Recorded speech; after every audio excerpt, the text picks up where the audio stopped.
Hello, and welcome to our training module where we're going to examine financial discussions and collection of payment in the arrangement conference. Few pieces we're going to begin with. Number one, examining the role of the funeral director as an advisor and advocate for the family, remaining compliant with FTC guidelines, and tactful explanation of charges and policy relative to payment. My name is Jonathan Dyke. I'm the Director of Training and Development here with Pioneer. And let's go ahead and jump right in. An overview, one of the most sensitive parts of the whole funeral process for the family and the funeral director is the arrangement conference. During this conference, the director is expected to guide a family through many details and choices. One of the most important objectives is to design a funeral that's unique, honoring of their loved one, and sensitive to each family's budget. For many families, this process represents a major investment and one in which they have little, if any, experience. Ultimately, our responsibility is to guide them, educate them, and ensure that each family is comfortable making informed decisions with clear expectations. Just to review a few of our goals and objectives. Number one, first and foremost, we want this opportunity to be one where we build trust and a relationship with the family.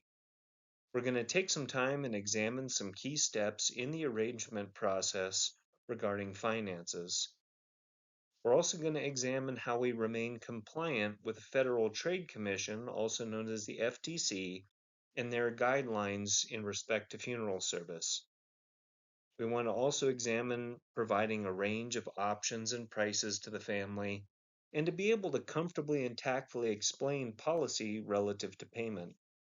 Now, just a side note here, everybody, you're going to see some scenarios, and really what I want to ensure we understand is these are concepts, and so each step of the arrangement where we discuss finances, you'll see some example language that's used on how to explain these. I want to be really clear in ensuring the first and foremost priority is that you be comfortable and present this in a way that is authentically you and makes sense in your service to a family. We know each family and arrangement conference is different. Our local communities also have things that they've come to expect. So please understand it's more important that we be authentically ourselves versus trying to hit each and every bullet point or reading things in a way that would come across as scripted and or insincere. Again, we come back to the primary goal that this process should be used to build trust with a family. So before we enter into any formal discussion with them about services or products, we need to ensure that we're taking some time to focus on making them comfortable and offering them a chance to get to know them and their loved one, also known as a warm-up conversation. In other Pioneer training opportunities, we've taken some time to explore the layer technique. So just a side note and a reminder on that, the L is going to be for listen. A, acknowledge what's being said. E, exploring beyond that initial statement. And R, responding to what they have to say. Families who come into our arrangement are often still in what's been referred to as the beta mode, where these details are not necessarily registering clearly in their grieving state. These families oftentimes have been bedside with their loved one. Perhaps this has been a extended illness where they've been in and out of the hospital, or there at the nursing home for months or weeks prior to the death occurring. And so a lot of the things going on in their own mind are not really clicking. So having this chance to sit together to share and bridge what we see highlighted here as the gap, that gap referring the distance between a funeral director and a family, offers them a chance to reduce their anxiety. I can tell you families, the moment they probably even pull in the parking lot, but when they walk in that funeral home, their anxiety elevates. And when they go into the arrangement room and sit down, it spikes even furthermore. We want to really ensure that we're focusing our attention on making them feel more comfortable. Or have we gotten them something to drink? Do they have a cup of coffee or a bottle of water? A chance just to breathe and settle in, and hopefully getting a chance to know you, the funeral director, and feel a little more comfortable sharing with you. We want to keep this discussion at this time focused on relationships and memories and really just forming a connection with them. I'm one of those funeral directors that has to take notes during this process. I always like to ask their permission and just let them know what I'm doing. I will oftentimes even tell them I'm drawing a little map so that I can help to remember your name. And I let them know what I'm doing, and usually people are very understanding and appreciate that you're taking some time and steps to really capture what it is that they have to say. And lastly, I want to emphasize that we want to avoid discussing any business details at this time. This is simply forming a relationship and getting to know them and who this person was. This is going to bring us to what I've categorized here as financial step one, presentation of the GPL. After we've had a chance to visit with them for a time in that warm up conversation, at some point we're going to have to pivot the discussion to include presentation of the general price list. Highlighted here in yellow is a note regarding the Federal Trade Commission requires that this list be provided to a family prior to entering into any discussion regarding our services.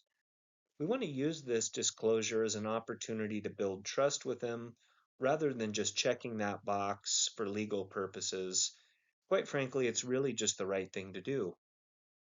And using an approach and language that is comfortable to you. I do encourage you to avoid stating that this is a legal requirement that I present this to you, but rather focus on how it is a benefit to them.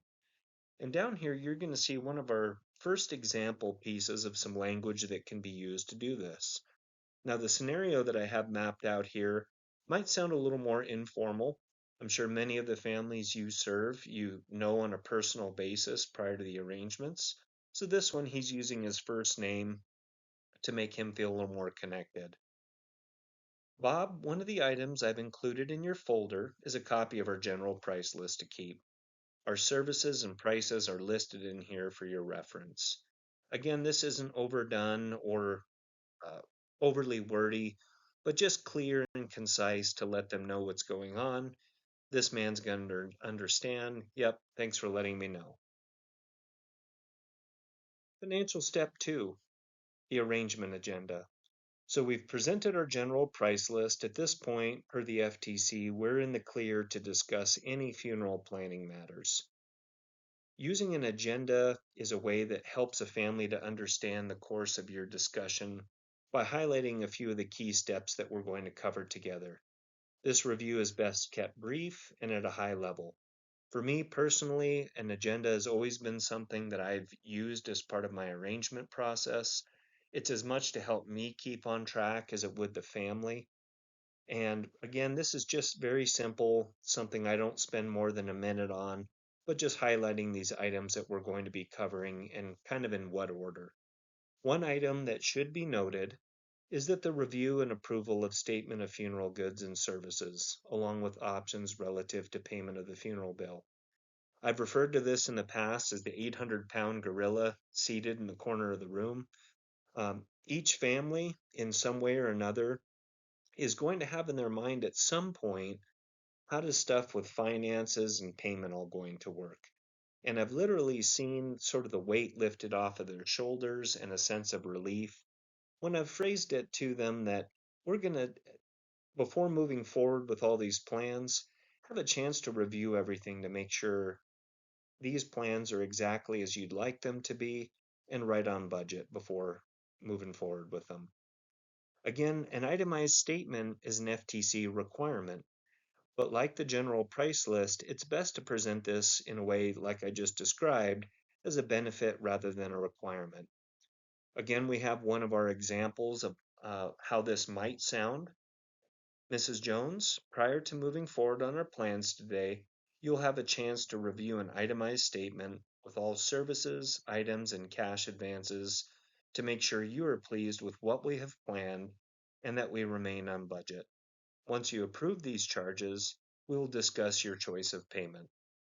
But again, just to emphasize, the most important piece with here is that this be language comfortable to you and again is going to fit the situation with that family. Here we see an example arrangement agenda. This agenda was pulled from a previous Pioneer training emphasizing the layer model. Then this one is also specified for cremation arrangements.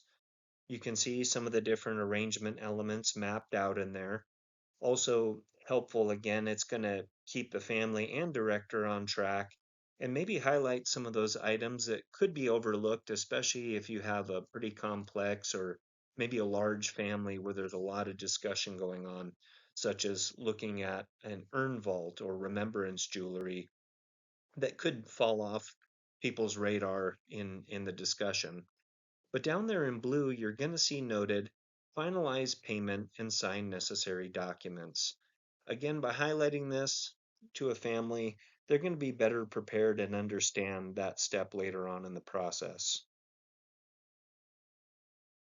Financial step 3, the initial estimate. After we've reviewed the different service options, we have an example here. Say a family comes in saying they want to plan cremation arrangements for their father.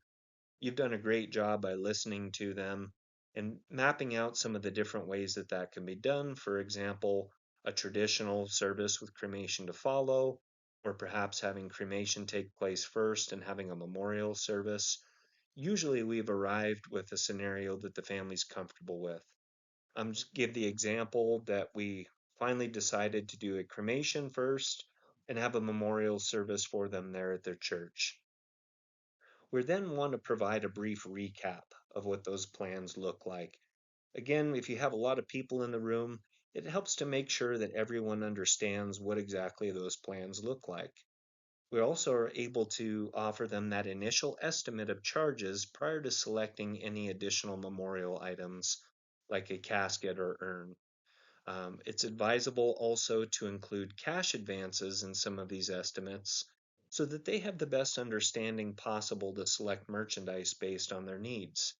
I know there's some firms, Kirk Funeral Home, for example, has some very clearly and well laid out packages on their GPL that make it really easy to understand, and some may or may not include an urn or a budget toward a casket. Really, the most important part with all of this, whatever technique you use, is just that they understand what is included and what the cost would look like so far. And we also want to pause and ask the family if they're pleased with what the plans look like and how we've budgeted them so far. I don't want to get hung up in a lot of initial scenarios right at this point, but one, for example, where this can really come in helpful is say, for example, if there is a cost concern with a family. You may have planned this memorial service and say mapped out everything at about $6,000, and they respond with saying, we really like what the services look like, but we only have $3,000 as a family total to take care of our dad. This is a great point to stop that conversation and address that need that they have. What we don't want is to go all the way through the process and have spent 2.5 hours together only to have this discussion at the very end where they might feel embarrassed, or another negative situation that this cost came in a lot higher than they would have expected and they end up paying it, but felt like maybe they were backed into a corner or misled. So, again, this just helps us remain transparent with the family and serving as their advocate, helping them balance out their choices and costs along the way. Now, financial step 4, talking about merchandise selection. So, given the scenario we talked about, say they approved it. Yes, that's right where we need to be. And we've given them that estimate. They're able to better budget a merchandise selection based on a figure they may have in their mind of where they want to keep those funeral arrangements. Now, referencing back to the FTC, they do require that we show a casket price list and outer burial container price list prior to seeing these selections. Now, this differs than the GPL, where it requires we provide them that list.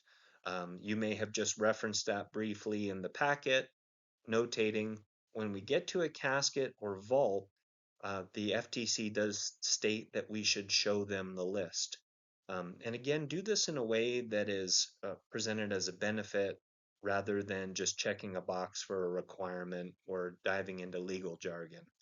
So here we have an example presentation of a CPL or OBCPL.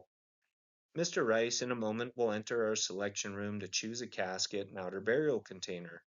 For easy reference, here are casket and vault price lists to compare any selections. I do want to make a side note. The funeral rule in FTC largely doesn't have a whole lot to say about cremation. If you have an urn price list available, you can use that in the same way, again, just to provide transparency to them and another resource in helping them find the right selection for their family. Financial step five. We're nearing the end of our arrangement here regarding a final statement and payment options. So after we've completed that planning, the authorizations are complete.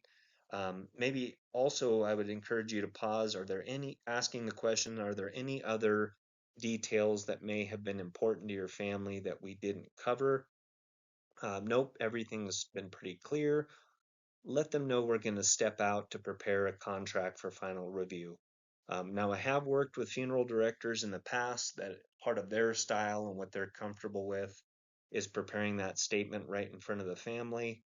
I will tell you, I am not one of those funeral directors. I like to have a quiet moment in a private space where I can focus and make sure I have all of those figures right for them in funeral home manager to make sure that all of our charges are accurate. That avoids, an awkward conversation stating, "Oh, I'm sorry, I had missed this charge," and having that after the fact. It also provides the benefit that when you do reference your payment options, some firms may have that as a table placard. You could have a reference sheet or like a laminated copy for them to review.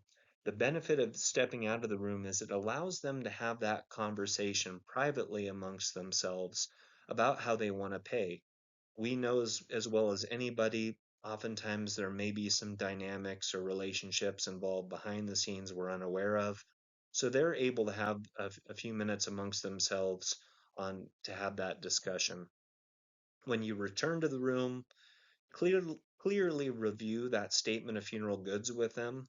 Go through the charges to make sure they understand what they've selected and what the costs are. Now, again, a note on FTC when it comes to cash advances, because this one has more variables in it oftentimes regarding maybe not having the accurate total of those cash advances. A good example may be obituaries for the newspaper, luncheon costs, or florists. What the FTC says we need to do is to include an estimate of those charges. The nice thing about having a placeholder estimate, aside from being FTC compliant, is if those charges go over those amounts, that it usually represents a pretty small amount we may need to follow up with them and collect.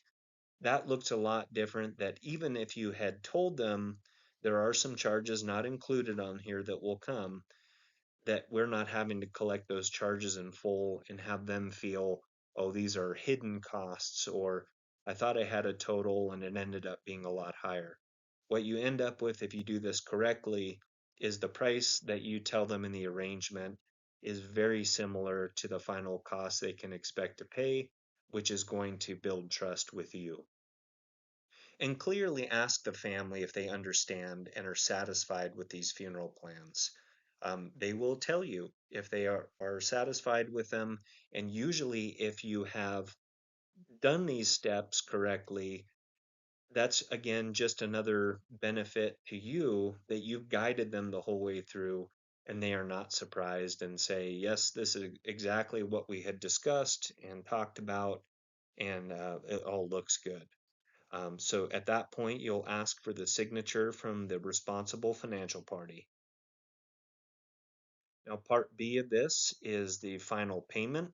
Once the statement has been approved, ask how they would like to take care of the balance. Again, reminder, they've had a chance to review the policy. Now, if the family is not paying at the time of arrangement, our example here, this little elderly lady, is a great one.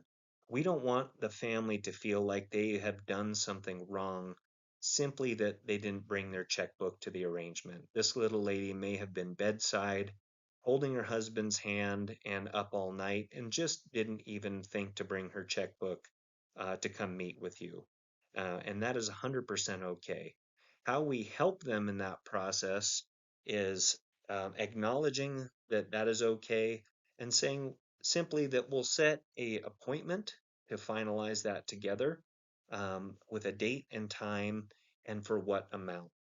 Some of you may operate with a down payment percentage that you generally expect from families and the remainder to be paid by X date.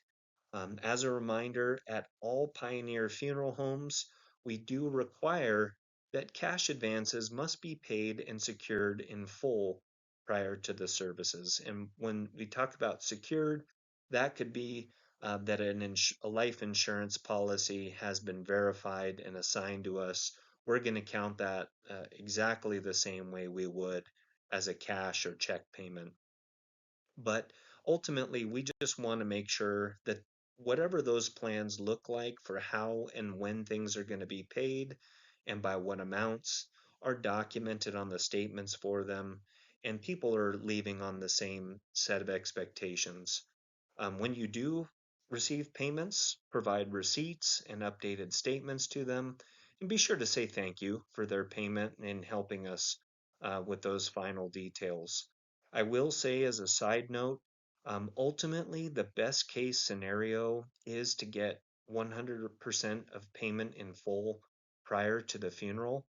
And the biggest reason for that being when you, as the funeral director, are helping them, we know how many details are still on their plate following that funeral. All of the different organizations and people that need to be contacted, estate matters that we may or may not know about. It's really nice to not have us and our needs piled on that list for them. And part B, again, referencing this little lady in the photograph, it sure is nice to be able to call them the day after the funeral or the week after the funeral and really just have that call be nothing more than checking in on them. Because I can tell you, in some manner or another, if there's an outstanding bill, part of them is going to be thinking we're calling just to collect payment from them. And so, if we're able to do that, just make sure that we are not driving that scenario based off of our own unease in collecting payment versus a scenario where possibly they just need to wait for death certificates to get the remainder of those funds, because we know there are instances where that certainly is the case. And in conclusion, again, just acknowledging for most funeral directors, the discussion of finances and payment is not a comfortable one. I would encourage you just to be honest, open, and transparent with people in this discussion. Remember your body language and eye contact. The more confident and clear you are is really just going to resonate. This is just another step that we need to get through together, and we will be right there by their side to make sure everything is clear. And ethically, we owe it to these families to ensure they're offered a range of options at different prices and that they understand what the costs are associated with their own choices. Families are going to appreciate you being clear with payment expectations and timelines. And by following these concepts and steps, you're going to continue to build trust with them and a relationship beyond the service. I just want to again take a moment to thank each of you for what you do taking care of these families. If you need follow-up help or have questions, please connect with your manager or feel welcome to call or email me at any time. Thank you all so much.